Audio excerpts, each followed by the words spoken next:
finally this evening, our person of the week. There have been hundreds of thousands of words written and spoken here this week in San Francisco about the AIDS crisis. Dr. June Osborne, the principal advisor on AIDS to the Congress, referring to the magnitude of this crisis and the way it is ignored by some, said, by the end of the 90s, people will be shaking their fists in the air and saying, why didn't you tell us? The person we choose this week will not be accused of that. From the beginning, he has told it like it is. You know, I've been writing about this disease for 8 years. When I wrote my first story about AIDS, there were 330 cases in the United States. When I write my stories this week about AIDS, there are 132,000 cases of this disease. Randy Shilts is angry. He has reported on AIDS for the San Francisco Chronicle almost since the epidemic began.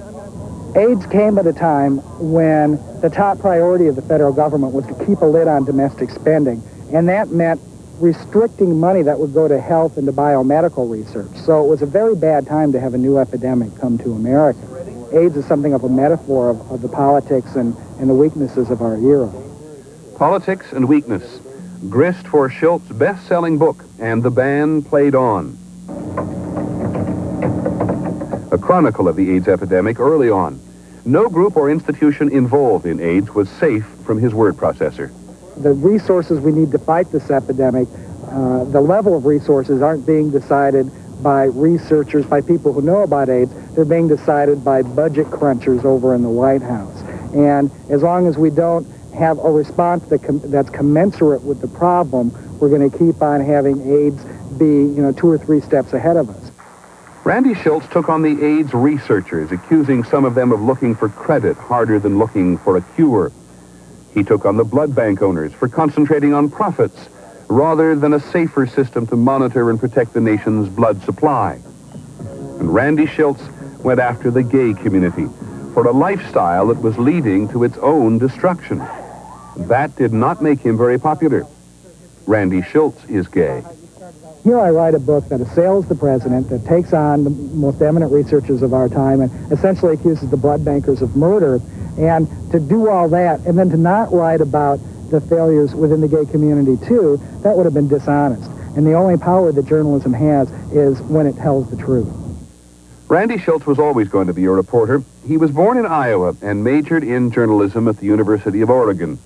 I'd always been open about being gay, and Oregon was a small state, and what I wanted to do was work in the newspaper business there, and I couldn't get a job, even though people who had worse grades and hadn't won nearly as many awards were getting job offers all over. Democratic Farm Labor Party activists, meanwhile, are aligning behind gay rights.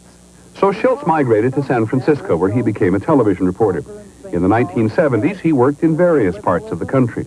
Yeah, because that's really what you're trying to get at. Today, his voice can be heard loud and clear and often angry. As the Chronicle's national correspondent, he writes a weekly column. This week, he took on those who were trying to shout down the scientists at the AIDS conference here. Those who were demanding that science do more in a hurry and become more politically involved.